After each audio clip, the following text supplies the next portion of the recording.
છું। આજે આપણે બનાવશું ગુંદના લાડુ।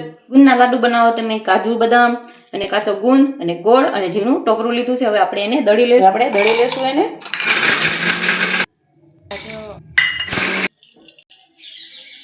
નાખશું ગોળ લીધો તો એ નાખશું।